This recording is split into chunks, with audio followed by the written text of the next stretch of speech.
I'm Shannon Moore, and this is Formation. Today we're going to be hearing a story from someone who had a childhood experience that really affected her adult experience as a Christian. Join us.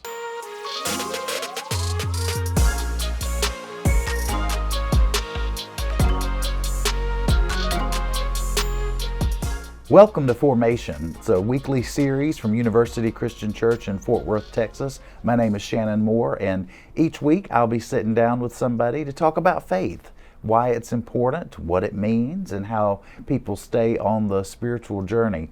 I'm really excited today to have Roxanne Penix with us. Roxanne is a member at University Christian Church. She is an elder, she has been a deacon, she is an usher, she is a congregational care minister. Let's see, what else do you do, Roxanne? You're in charge of the group that prepares communion that we call the Chancel Guild. And she's also sort of my fairy godmother. She comes to my house occasionally and plants flowers. And when I'm sick, she brings me crackers and soup. So I'm very happy to have you here today. Well, thank you for inviting me. Thank you so much. Really just kind of want to talk about faith today and what it means to you. And what was your faith like as a child? Did you go to church when you were a child? I did not. Really? I guess the word is unchurched. When I was a child, my parents were both of different faiths, and it was an argument between them of what church to go to, so we did not go to church. What faiths were they, if you don't mind me asking? You could ask. My mother was Catholic, and my father was Disciples of Christ. And Okay. he went to the Christian Church of Melissa, Texas. Melissa? Here in Fort Worth, or in Texas, in Melissa, Texas. And so I was introduced to church when I was a little girl by my grandmother in Melissa, Texas, at the Christian church there. And I'd go with her on Sunday mornings and prepare communion, light the stoves, open the windows. Did she do that every week? Uh-huh. Okay. Every week. And we went to VBS during the summer. We'd stay with her for a week, and my cousins and I would all go to VBS. So that was the extent of being exposed to church. And I was always very embarrassed as a child because other people went to church with their families, and they'd go to the cafeteria and eat lunch afterwards. It was a family thing, and I was always very embarrassed and really wished that we had gone. And Did I people didn't talk about their church activities at school and that sort of Yes. thing, and you felt left out? And I didn't know about the Bible stories. I didn't have a home church. And I don't care if you were going to the hospital to get your tonsils out, or you were filling out a brownies registration form, or what it was, or Girl Scouts or whatever. They'd always ask what denomination and a church affiliation you were. It was just assumed that you would that have you one. would, and it would break my heart because I didn't have one. What do you think the heartbreak was about? I think there was a time, well, I know there was a time in my life, my young life, I was probably 6 years old, that God was really calling me to the church, and I felt it in a powerful way, and I asked my grandmother if I could go down to the front of the church and join the church. And she said no, because I'd have to talk about that with my parents. So I didn't want to do that, because that was always a family argument. And I'm interested in the arguments. Was it about beliefs, or was it about just simply where you would go, or what was the tension in your family about the difference in religion? I believe it was that both of them were very steeped in their own beliefs, and they didn't want to decide one or the other, and it couldn't be both. So it was hard as a young person, and so I never did talk to my parents. And when my nanny got to where she was really literally going home to be with Jesus, she told me, she said, "I'm so sorry I didn't let you join the church." Mm. And it broke my heart because I had wanted to for so long. How old were you at that point? I was probably 19 or 20. And then I went back to my nanny's church when I was 38 and was baptized there. Oh my goodness. And that was in 1990. And then Now, how did that come about? I had a client who had lost a son and all his real close friends in a car wreck from his oldest daughter's wedding to the reception. They had had a wreck. And I watched this family go through this horrible tragedy with such grace and humility and love and strength, and I wanted the faith that he had. And so I decided I have got to get a church, I've got to go to Bible study, I've got to learn about this. And the Lord really stayed right in front of me when I was going through this call. I had taken my daughter to get her wisdom teeth out, and the the oral surgeon had some little pamphlets on his coffee table that were about Jesus, and they were just real sweet little things with some scriptures. And I was sitting in that waiting room just crying, and the receptionist was, "Are you okay?" I said, I'm fine, you know. But I was just getting this call, this like hunger, I've got to find a church home. Did that feel, was there a similarity in that feeling from what you remembered as a child when you felt that urge to join the church? Did that ring a familiar bell for you? Mm-hmm. It was a comforting call. It was something I knew I needed to do, and I was in a much better place in which to do it. And I felt like God had me right where He wanted me. Mm. And I was right where I needed to be. And He put a Bible study in front of me. He allowed me to meet my second husband, who was a member here at University Christian Church all his life. And I got to come back to my first inkling of where I belonged, and that was at the Disciples of Christ Church of Nannies. But it was right here in Fort Worth, Texas, where I could come.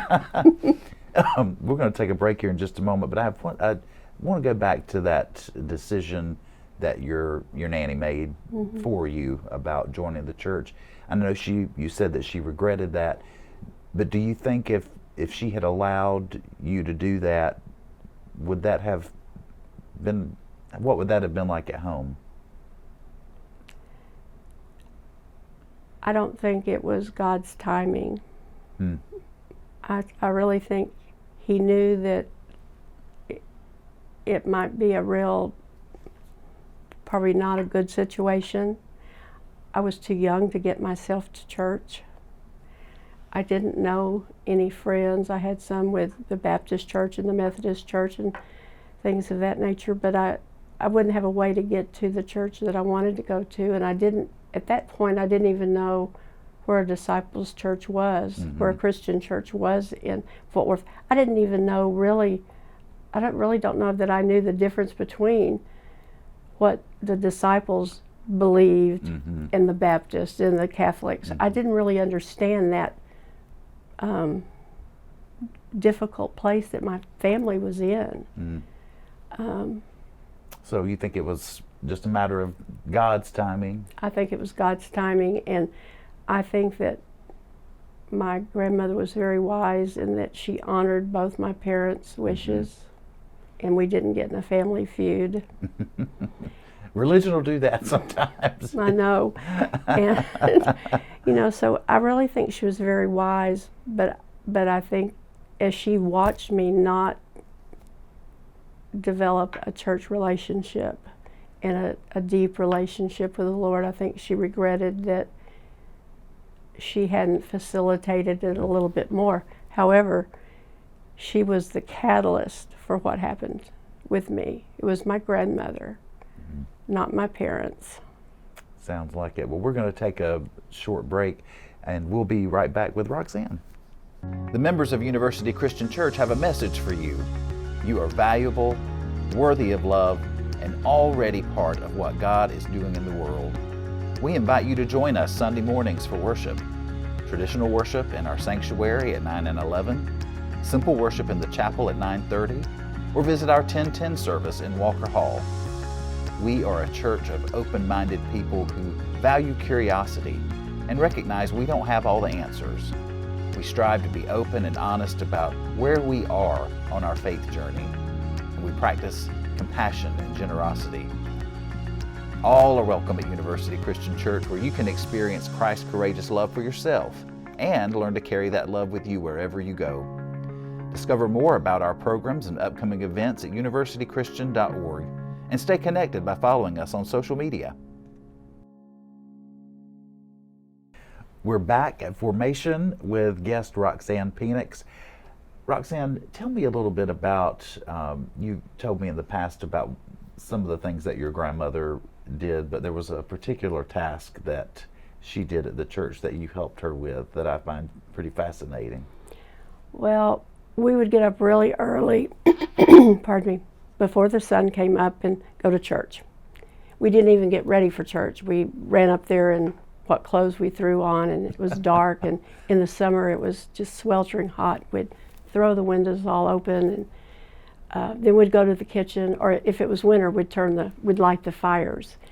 And we had gas fires everywhere, so we'd heat the building up. But we'd go to the kitchen, and we'd fill the communion trays with real glass cups that you had to wash, and you had to be real careful not to break them. They were fragile.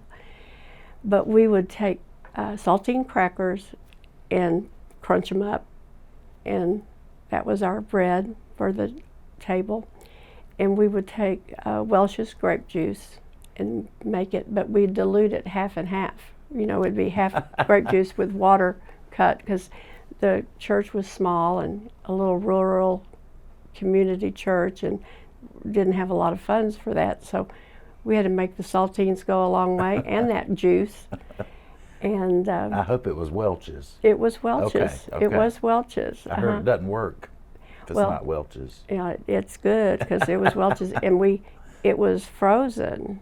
You know, we had we didn't have the jugs like we have here at UCC. I see, those we had to to take the concentrate and mix it. Oh, that's interesting. But then you had to wash those cups, didn't you? And then we had to wash the cups.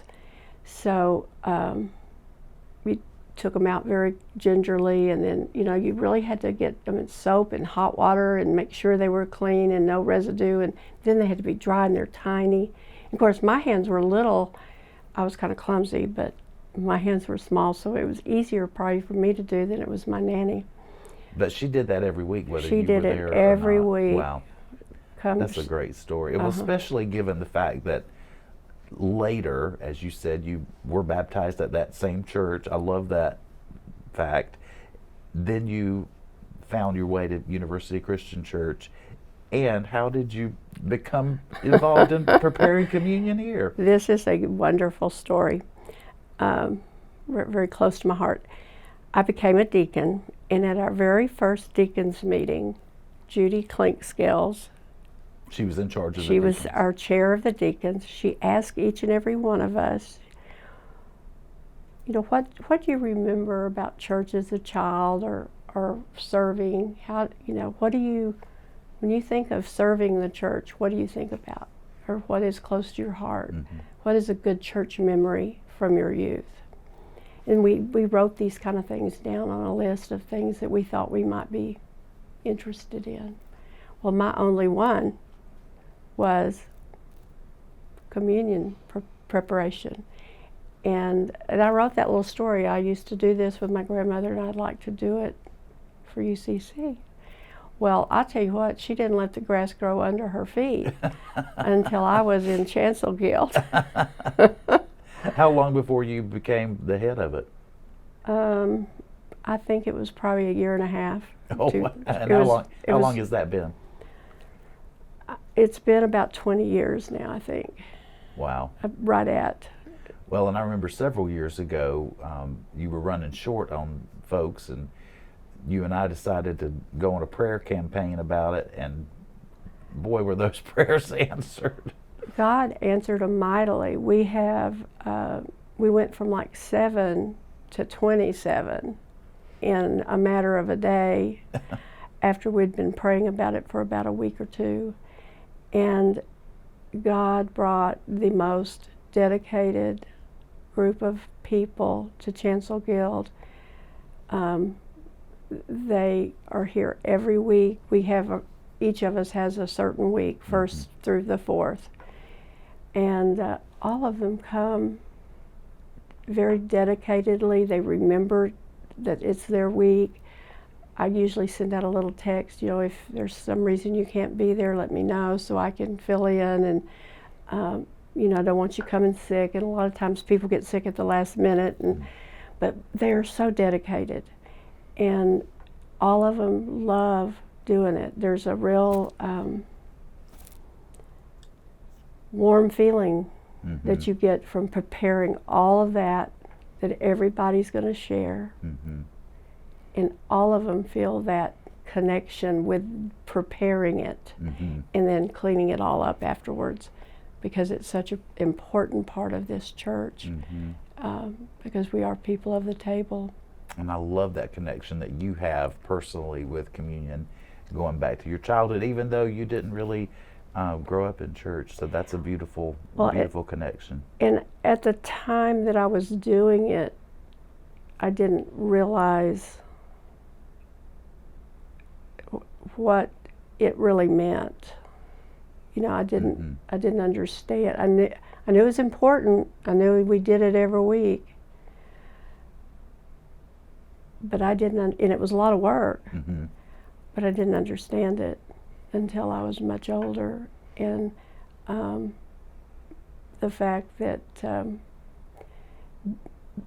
another story about being able to take communion no matter who you are, or what your affiliation is here at the University Christian Church, and all disciples of Christ Church, all are welcome at our table. And I knew from my first husband was Catholic, and I knew that that was not the case with all churches. And when I would attend things with him at church, which I didn't do very often, it was usually a funeral or some rosary or something. If communion was served and you couldn't partake of it, you just sat and stayed there. And when I first started coming to UCC, I didn't get up, I just passed the tray down or whatever. And one of the members, Libet's Proffer, came over to me one day, about 3 or 4 weeks after I'd been coming, and she took my hand. She said, "Honey, Jesus gave you the right to take communion 2,000 years ago." She said, "You need to start taking communion." Oh. And I was so touched because I wasn't sure. Right. I had so many questions about my faith. Well, obviously communion is an important aspect of your faith. I'm curious if you have